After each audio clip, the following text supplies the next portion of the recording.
Good morning, good afternoon, good evening to my global audience. Walter Cotton back at you with another installment of what I've been referring to as my Patriot Report. Today, I have a special point of interest that I want to share with you that's surrounding the almost $100 million that the Minority Business Development Agency is putting on the street to help Black and Brown businesses more effectively participate in the American dream as it would be. My guest, the beautiful young lady that you see with me here, is Lorette Farris, right? Thank you so much for saying that. Thank you. No, you're more than welcome, and you know we're not going to play games with you because both Lorette and I have regular businesses that we operate on a consistent basis. But we've come together in what I'm defining as a social business model because we see a need that is currently not being met by any asset. And we're going to offer you an opportunity to take advantage of our ability to support your interest in that area as we go through the process of unpacking this particular program. So at the end of the day, we're not going to try to hide the lead or bury it under a bunch of baloney. What we're doing is offering those of you that are out there looking to pursue a portion of that $100 million that MBDA is putting on the street, an opportunity to scale your proposal outside of an area that you may currently be considering. And what I mean by that specifically is that there are 3 tracks that are available under that grant response. There is the opportunity to incubate early stage businesses. There's the opportunity to assist mid-stage businesses from an accelerator perspective. And there's an opportunity to assist those businesses with access to capital. I am a subject matter expert in the area of acceleration. You'll learn more about that as we move through this process. And Lorette is a subject matter expert in the area of access to capital. We're going to offer you an opportunity to include our capabilities as a part of your grant response. And you'll have to stick with us to learn how we do that. But before I jump into that, I want to share something that just came across my radar yesterday. And in point of fact, you know, we need to learn how to do this as a community anyway. But in this particular instance, and humor me as I share my screen, my mentor, right? There's my phone. My mentor and the gentleman whose shoulders I stand on intellectually is launching an initiative to help HBCUs more effectively participate in the contracting space. Dan Gill has a plethora of experience in that particular area, and he's launched this Work for HBCU campaign, and he's going through the process of raising the money necessary to justify the work. And what Dan is proposing to do, just to give you a high level here, and actually I'll put access to this GoFundMe announcement in the description of this video, so you can read that at your leisure. But allow me to tell you what he's trying to do or what he's doing. Dan is going through the process of taking a group of retired contracting and acquisition subject matter experts and organizing them into a cohort that will provide the contracting services to HBCUs. Now, I know this firsthand because I was invited by Treasury back in 2019, and I can show you guys pictures of that, but that's not what we're here for.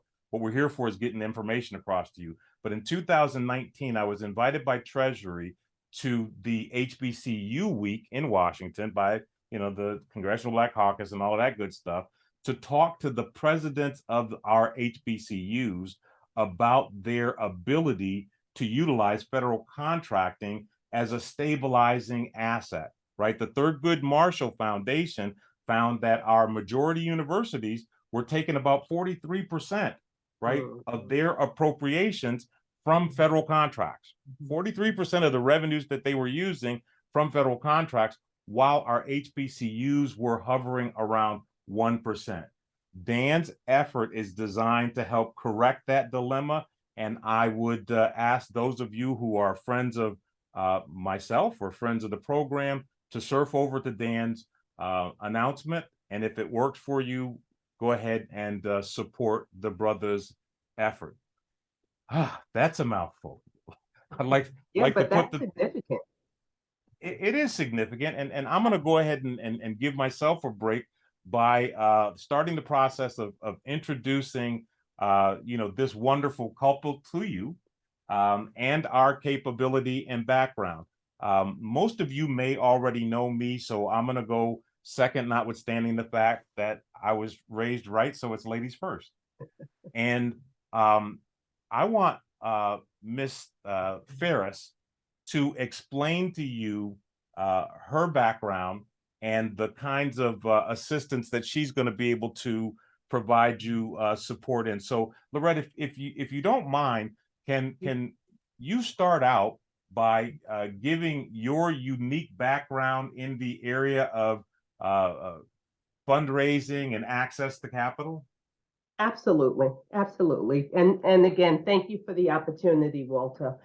I came to the financial services arena. Really, I started out as an insurance agent. And when I went into insurance, what really took hold for me was providing sort of risk management insurance for small businesses. So I got into the, disability insurance for small business owners, and the buy sell agreements and things of that nature. And the first year I was in insurance, I became one of the top agents because I also didn't go individual to individual. I went to organizations that advocated for small businesses. I created great relationships for them. Well, I love doing insurance, but I hit that piece when you do insurance that when someone does not pay their premium, the year that you were paid for that all of a sudden I'm looking at a check that was negative. And Come on, for girl. me, Come on, that was a girl. little bit of a problem, right? I owe you to work for you. I couldn't do that. But I also had a paralegal. At one time, I thought I might be interested in going into law. So, with my paralegal certificate, along with my licensing from being in insurance, there was a small broker dealer. I was in New York at the time, out in Great Neck, New York. There was a small broker dealer that was looking to start their first compliance department. So they were finally separating it from just being combined with other people roles. And the executive director felt that my background really lent itself to being the person that started. So I started in investment banking as the director of compliance. I was hired again because of the background I had. It took me, they say it was special, and I'll accept it was special. It took me 3 to 4 months to get all of my licenses. So I got my Series 7 broker license, my principal license, my um, mutual fund. So I got all of my licenses in like a 3 to 4 period of time. And I really got into, because it was a small firm, and when you work for a small company, you wear more hats than if you work for a larger firm. So going in and starting to understand, we did full service brokerage. We were doing IPOs and secondary offerings and private placements, the whole nine. So I had to learn back in the operation room what tickets look like, and how they get processed, how they get killed, learning blue sky. I was just learning so many stuff, but it was very, very exciting. And so my 10 years on Wall Street, I went from being the director of compliance to then moving up to being the chief operating officer. And I eventually landed in the seat of being the CEO of this investment banking firm. We had about 300 employees. We had eight.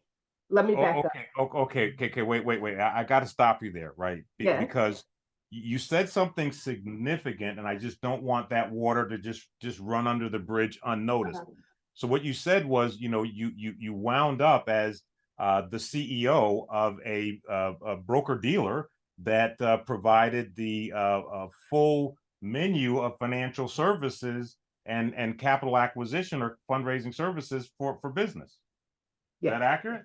that is absolutely accurate. And the reason that I wanted to stop you there, right, is because I want our audience to understand that, you know, what you described is a non-traditional pathway for people of color, right? Absolutely. And so what I'm hearing you say is that you were allowed in this particular instance, you know, not to be the spook who sat by the door, right? To That's borrow right. that That's right. affectionate title, but you were actually be allowed to be the individual that was brought into the cigar smoke filled rooms That's and, right. you know, watch how the deals are done and put together, soup to nuts. Is that accurate? I will tell you, it was amazing. That is absolutely accurate. Black woman, and this is the late 90s, is stepping into the role of running a $35 million investment banking firm, 8 offices, 300 employees. And you can imagine how many people look like me. And I will tell you, for investment banking, the even bigger piece is, and that's me coming from a compliance side. In the brokerage business, compliance is like the police of the firm. They're the ones that stop you from doing stuff, right? They generally want someone in that CEO role that really is the salesperson. But I learned the business to a degree that I had a lot of respect inside the firm. The brokers knew I would beat up on them big time when they did something wrong, but they knew when they were in the right, I had their back all the way. So every time there were customer complaints or anything else, I'm absolutely going to take care of that customer. But they need to be on the right side also. Customers play a lot of games in the broker's business, no different than brokers do. You know what I mean? And so it was because of the reputation I had gained as really just doing my job that opened that door. That when the reason I shouldn't say the reason, effectively, I became the CEO as an event of a merger that happened between two particular firms. And management that was in place at the time wanted me. What happened was I actually started going out to Colorado, where the company we were going to take over was positioned. They wanted to let the corporate office remain in Colorado. I went out, I did a lot of consulting for them at the time, looked at what they were doing, how they were doing, put a lot of things in place. But my answer was, guys, I'm not interested in taking that role because I'm not interested in moving to Colorado. I thought I gave them an offer that there's no way that they were going to take. They were like, not a problem, Lorette, then we'll move the corporate office to New York. Wow. Wow. You know what you're explaining is significant, and there are a bunch of thoughts that are percolating in my mind, and I want to take you down a specific path or trail of communication associated with the access to capital issue, right? Because that's all defined as number one issue, right? That's keeping, you know, people of color out of the business or entrepreneurial space. But what you just said reminded me of some information that I heard from Warren Buffett's partner, right? The Berkshire Hathaway juggernaut there, Right. in terms of what their success formula was and why their stock is trading at over, you know, $400,000 a share. Yes. But what he said was, and you just, you know, demonstrated that, is that when they acquire a company, they don't go out and find some headhunter, right, to bring them, right, the best available talent. They identify the talent within the organization that can take it to the next level. And it seems to me that that firm identified that capability in you. Is that accurate? That is correct. That is Excellent. correct. Now Their answer was, we want you. What do you want us to do in order to make that happen? And the other part of the example that you presented was that, if you got your chops together, right, you can put an offer on the table and they will move, in this particular instance, the corporate headquarters, right, but they will move the stars and the moon to accommodate Yes, the offer that you're putting yes, on the table if you have demonstrated your value. that's exactly right. and, That's and, and exactly. so in this instance, right, I Mhm. want us to stop for a minute and have a conversation with our audience about what are the different types of um, capital Mhm. that they can Mhm. access Mhm. to further their vision and their dream. Gotcha. Because my hallucination tells me that we're talking about something other than trying to get a quinny from Day Day, or a stack Right. from Junebug, right? So Right. what are the different gates that Right. a entrepreneur needs to consider when they're talking about this access to capital Okay. issue? So let me tell you what I learned by being in the middle of understanding how the sausage was really made, right? When most companies are looking to raise capital, and to your point, I'm talking, so let me just give a little disclaimer here. I was with a small broker dealer. In the small broker dealer world, a $3 to $10 million raise was the customary raises that we did. We were not doing the 50, $100,000 raises. Okay, so we were what's called a boutique firm. But what do you do for your clients when you're raising capital in those ranges? There's a series of steps that you take. And the first one is what's called a private placement. So a company, I'll build the scenario, right? Furniture company really has some great ideas of how to really expand and grow this business, but they need capital to do it. Well, and they actually want to do an initial public offering, an IPO. Well, an IPO is pretty expensive. And so what you do in the investment banking lane is you find out from the company how much do they need to start the process of building and growing what they're looking to do. And you tack on to that, how much is it going to cost for you to do an IPO? And what you do at that point is what's called a private placement. Private placement. So for a brokerage firm, you have a fleet of brokers. Those brokers have a book of business. Their book of business are the various clients that they're working with. Well, those clients love private placements because a private placement might be in place for 12, 18 months before the company goes public. So what do those clients get? If a company is doing let's say a $3 million private placement, it is the book of business of those brokers that's going to buy up those shares for that $3 million private placement. So now they're getting non-public stock. So now when you go to do so they bought that non-public stock for, let's say, $5 a share. When you go to do the IPO is priced out at $10 a share. Guess what just happened in like an 18-month period of time? Those customers just doubled their investment in 18 months because when they bought the private placement at $5, the company goes public at 10, they sell their private placement stock when the company goes public, so they sell it at 10. They sell it at the open.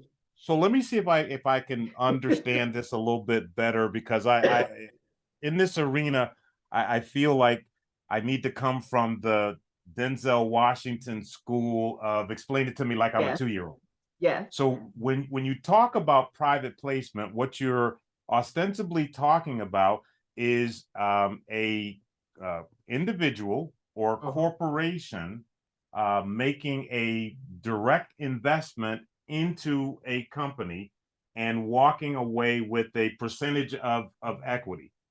Is that That's that first step. That private placement is they are buying some of the equity in that in that furniture company that wants to go public. Correct. Understood. So if I'm able to assist and facilitate that furniture companies either preparedness for the public offering Yeah. or the ability to stabilize and insulate their foundation, again in Mm-hmm. preparation for that public offering, what Mm-hmm. I'm doing is I'm coming into a relationship with that company at the richest capital gain opportunity available. Is that?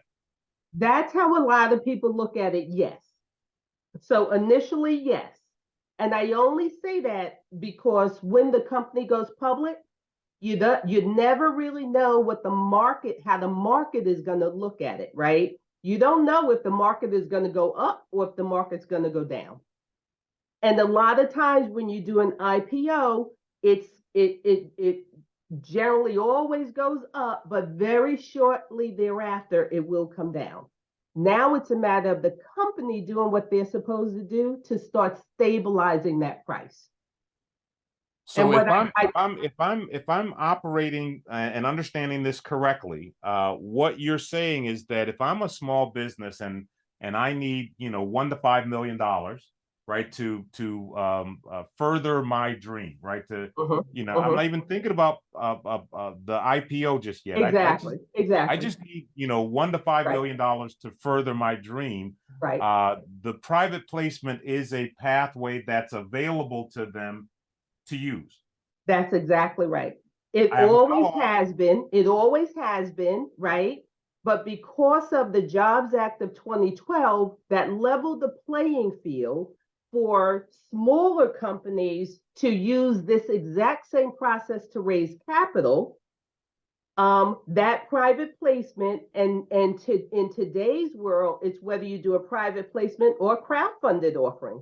Because crowdfunding, you can do a Reg CF for up to $5 million. Understood. Right. And I wanted to go there. I'm glad you brought the what was that 2012, It's the the Jobs Act of 2012. Jobs Act of 2012, and so when I'm looking at this fundraising lexicon, right? Mm-hmm, mm-hmm. Would it be accurate to say that the private placement is the least costly approach to That's exactly capital right. acquisition? I mean, do I have a lot of SEC filings and all of these things I have to worry about? I mean, tell me a little bit about the logistics of the private placement. So yes, you are exactly right. The private placement is the least cost. Why? Because you can enact a private placement all by yourself. You just got to know the rules and regulations. It's a document. You just have to understand what needs to be in that document. It is a regulatory disclosure, but because it's such a standard process, there are standard documents that's out there. There are groups of lawyers who have gotten together to create some of the standard documents. I always recommend that someone still has a securities attorney take a look at their documents before they start using it to raise capital. But the point is, you really you don't have to have a middleman if you want to do a private placement. You do have to have a deep understanding of what you're doing because there are different private placements. That makes me start speaking Greek, right? Reg D, a 504, 506, 505. So there are different regulations that allow you to do different things. So you just have to understand them to know which one makes most sense for you. But for going back to what you originally asked, it's the least um, it is not cost prohibitive because you get to do it yourself. You get to decide what you want to do, how you want to do. And because of the marketing that you can do today, you even get, let me go back to with the brokerage firm. It's pretty expensive. You're going to pay somewhere in the 18% range to raise that $3 million that I referenced, right? Today, when you're doing it yourself, you could be somewhere in the 3, 4, 5% range. But keep in mind it's marketing that is going to be the most costly part of you raising capital directly yourself. But that's because it depends on what avenues do you want to use for marketing. People think everything can be done online. A lot can be done online. But in marketing to sell securities, and what I will tell people all the time, your audience, people don't buy securities, you have to sell them. So it's one thing having a great marketing campaign, getting your information out there. It's a whole different thing in now getting that interest in and converting that interest to an actual shareholder. So it's the marketing that's going to make a difference, but that's where your money is spent doing the private placement. It's on your marketing. It is no longer on putting the private placement itself together. Understood. And you know, I want to, and for the listening audience, I want to drill down more granularly into some of the other avenues, especially when we start talking about the public offering side of the equation. You know, whether you're reverse engineering into a penny stock, or you're going, you know, one of the other pathways, which I'm sure you have a proficiency in, right? I'm sure you have a competency in. I want our audience to appreciate the fact that we have a quality former CEO of an investment banking firm that can help end to end with their capital acquisition needs. And this is where I'm trying to bring this conversation back to the interest of those people that are going after this grant, right? Because, you know, everybody that is going to be looking at that access to capital component, which is a critical need in the grant, they're not going to have the competency necessary to put that information on their response that is viable enough to, you know, cause them to have an award in that area. And that's candidly why over a cup of coffee, and let me look into the camera here, over a cup of coffee, Lorette and I decided that for those of you who may have the incubator startup piece, you know, done, right? You have that in spades, but would like to participate in the accelerator portion of the grant or the access to capital portion of the grant. We believe that you can utilize a unique approach by creating an MOU with our relationship and add those capabilities to your response, which means instead of asking just for $150,000 a year or $200,000 a year from the $100 million grant, you get to ask for the maximum $2 million, requirement, right? So that's what we're hoping to empower you all with the ability to do. And I wanted to have Lorette introduce her capabilities at a peripheral level. As I said, we're going to drill down more granularly as we move through the process. They know me pretty much, Lorette. I mean, I focus on helping organizations go from zero to hero, right? You know, I am right. For those of you who don't know Walter Cotton, please Google that name. I'm probably best known for the work that I did in helping the disabled veteran business community achieve their 3% contracting goal with the federal government, which resulted in more than a $19 billion outcome before I went back into my private practice. So as it relates to creating accelerators, I have a firm conviction about a pathway that works, and I have a tremendous amount of past performance in that area. So your ability to add my competency in the accelerator area, along with Lorette's competency in the access to capital area, allows you to enhance your response in a way that you would not be able to do unless you have these resources local to your community. And if you do, as Eddie Murphy would say, God bless you, right? But if you don't, right, this is such a critical season for people who wear our social uniform, because it appears to me, you know, as I look around, they're pulling out the stops. Right. right? This Right. equity and inclusion message is enormous. And I want you to juxtapose equity and inclusion with equality Mm, and inclusion, right? In mhm. an equity system, everybody has an equal seat at the table. And that's what they have created in this environment with the things that President Biden is doing, with the 15% increase for small disadvantaged businesses, and the work that we're seeing coming out of MBDA, where they're putting $100 million on the street in the form of technical assistance Right. to make sure that we have the wherewithal to go after this stuff. And the reason that that is occurring is because in this season, it's not just enough for you to know that you have an advantage in contracting with the federal Mhm. government, or you Mhm. have an advantage in acquiring capital through this system.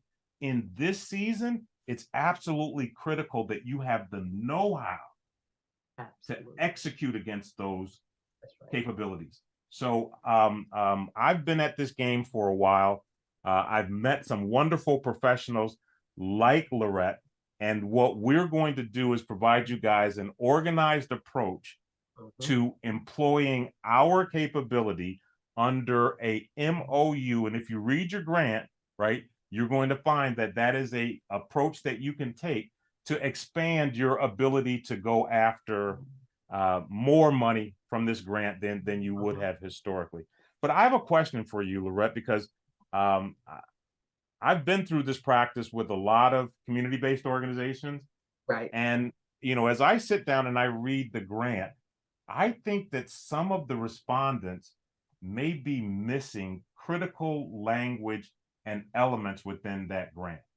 And so um, one of the places that I'm concerned about is when they start talking about incubating, right, Mhm. and Mhm. startup businesses, Mhm. that most of the respondents that are coming from our communities that don't Mhm. have the history that we have, um, don't understand what the MBDA is asking for Mhm. when they're talking about startup businesses.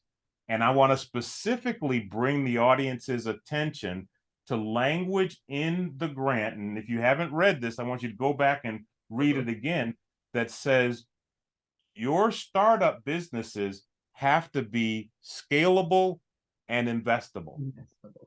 That's right. That's right. What are your thoughts in terms of our need to make sure that the audience understands that we're not talking about barber shops here? We're That's not right. talking about barbecue stores, right? That's right. Right. Right. So I'm gonna take what you just said and give them an example of how that could make sense, right? So at any time that you hear someone talking about an investable business, even when I gave the example of investors in investing in that $3 million private placement because then they're waiting for the IPO to come. They are still only doing that investment because they looked at the business and they saw the business had plans on how they were going to actually make their money back, right? Because investors don't invest in something that can't go beyond where it is right now. If it can't go beyond where it is right now, then where is their return from, right? You can't even get that IPO done if there is no plan for the business to expand to the point that that makes sense. So, in the scenario that you raise, and the docs are telling you that they're looking for scalable and investable businesses, let's go to the barbershop, right? If you have a Main Street barbershop that is throwing off a profit that I call it that allows you to have a legacy business. It's throwing off a profit that allows you as the business owner to live the life that you live. But if it doesn't go any further than that, then there's nothing investable there. Let's say we take that same barbershop and that barber has the thought of scaling up to having 10 other locations. He wants to franchise or license or something to that effect. Now, all of a sudden, he might have an asset that can become investable because he's now working out a model that is going to show an investor how if you put this much money in, we can get those other 9 shops. This is what we can do. And now this is the money that we can make. So when they talk about it being investable, it is sometimes it's a hard conversation to help someone understand. And there's a part of what I do that's called what capital is the right capital. There is a conversation you have to understand what type of business you really have and which capital makes sense. Because your business, the only capital that might be available to you really is the traditional business loan or grant or something but it doesn't mean that you are doing a business that an investor can take a look at and see the potential of their dollars. And all investor wants to know is, how are you going to help my money make money? And I gotta break in here and play devil's advocate if you don't mind, because sure. I can just hear the sag coming from the community, and there are conversations that are going on that are saying, well, they're not taking into consideration the uniqueness of our culture when they start talking about scalable businesses, right? Barber shops are scalable in our community, right? How do you answer the question from someone that says, hey, you're not taking into consideration the unique cultural idiosyncrasies of our underserved communities with that type of thought process? So how do I answer that? The first thing I always do before I even start, because I also help people to do their business plans, right? Well, we can't get to the technical part. We can't get to writing a business plan until we know our numbers. So what am I going to do in that respect? Well, let's look at your projections. Let's sit down and take a look at what your numbers are telling us can happen, because your numbers are going to dictate whether you're scalable. Culture has nothing to do with whether you're scalable or not. Culture has yo, wait a minute. Now, come on, son. I mean, I'm and the reason Lorette and I are able to have a little fun with this, and in full disclosure, we are supporting what we believe is one of the more dynamic teams that is putting a response together for one of the most blighted areas in Brooklyn, which is the Brownsville section of Brooklyn. And that's how we met, and that's how this kindred spirits came together, and that's what birthed this opportunity for you. So I would ask that you pay attention to what we're saying, because this ain't no game, people, right? This is serious business. There's $100 million out there that if we do it right, we can use it as a springboard that creates a force multiplier to $1 billion, right? And that's what our social business effort is designed to produce. But I'm going to go back to giving the mic back over to Lorette and ask her to continue this understanding that in capital fundraising, the culture is green, right? That is exactly right. And I think it's the right thing to help anyone that we're working with to understand that, because again, as far as I'm concerned, it is helping anyone get to the right capital. I'll tell you a quick little story. There was a gentleman that I was a judge in a pitch event that he wanted to speak to me after the event because he was struggling with raising capital. And so I looked at what he had and I gave him the best advice I could possibly give him. Look at this, do that, do the other. He was just like you just did to me. Oh, come on, sister. That was his thing to me. You're still that doing. I'm like, okay, listen, we could do one or two things. You've been trying to raise capital for the past 7 years off of everything you're doing and saying to me right now, and you see the results that you've received. If you don't change to look like what the capital wants to see, what the capital wants to hear, then you're never going to get anyone to stroke a check. But I am not saying that he can't get to capital. You can't get to an investor's capital, because the business that you're trying to do does not make a return, and investors want to see, I'm not putting my money, I'm not just giving you money, And so this that we're working on, that we're talking about with the MBDA, is looking for scalable and investable businesses. Well, that means there are certain metrics, there are certain processes, there are certain growth plans that you need to have in order to show that you can be scalable and that there is a real profit that is happening here, that you can be investable. If you are not, if you don't fit in that, then guess what? We just have to look at a different capital source for you. So it doesn't mean you can't get to capital. It means that might not be the right capital for you. And that, to me, is how we best help people to get through, because I hate to see someone 2 years pounding away at trying to get to, like, when I first stepped out of Wall Street in order to work with businesses that look like me to help them raise capital, what would hit me all the time was everybody wanted to get to venture capital. And I'm like, you are never going to get, and sometimes I hate saying that way. However, you are never going to get a venture capitalist to look at what it is that you're doing. But that was also just a matter of them starting to understand the difference between angel investors and venture capitalists. But my other point was, in our community, it's no different than it's difficult for us to get loans at a bank. It's just as difficult for us to get investments from investors. We still have to deal with some of the same stuff, right? And so one of the conversations I do have is about that whole friends and family round. And, invariably the conversation I get, well, I don't have friends, I don't have family that have any money. So the beautiful thing about the Jobs Act of 2012, when I say level the playing field, it created more accessibility for us to raise capital from non-accredited investors. But again, you just have to understand the rules of the road in order to do that.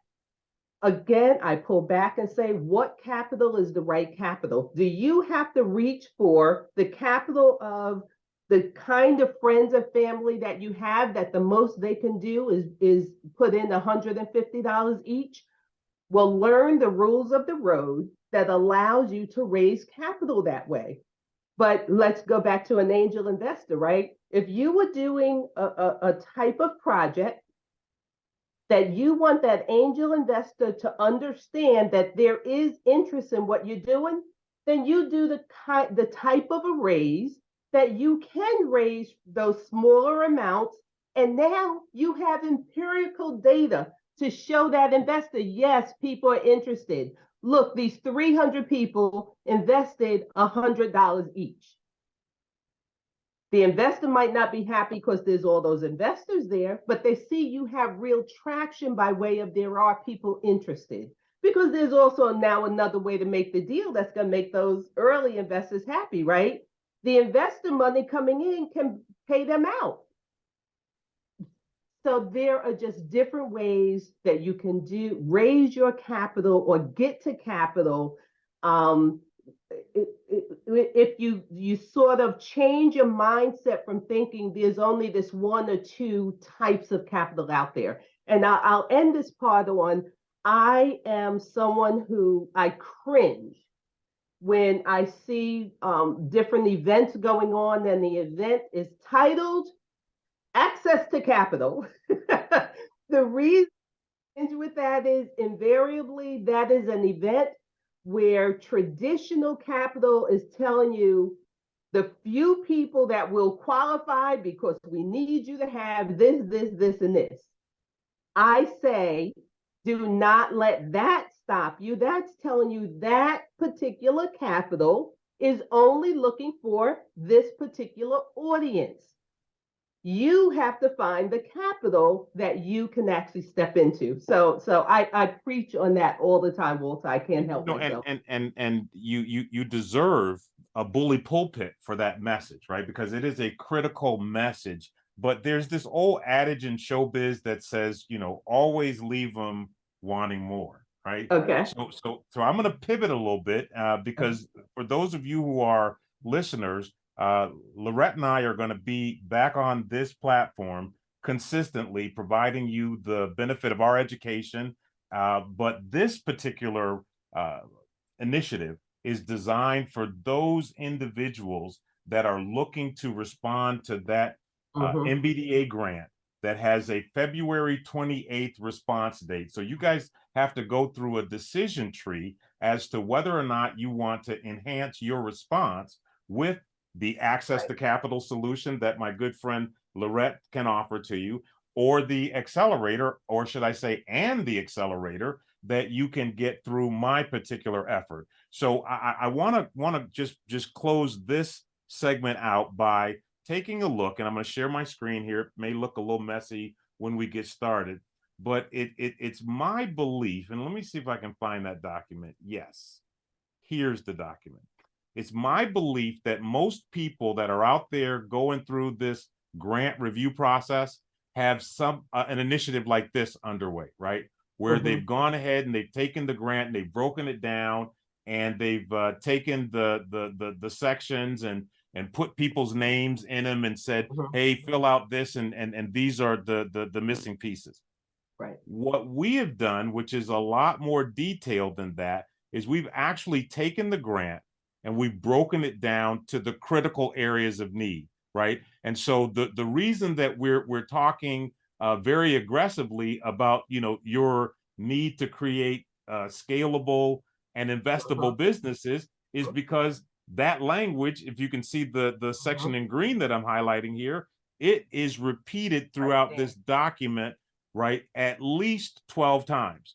That's right. And so that is a signal for those of you who are not familiar with responding to government requirements, whether it be a grant or a solicitation, right? These things are simple, right? It's like a computer. You put the right stuff in, you'll get the right stuff out.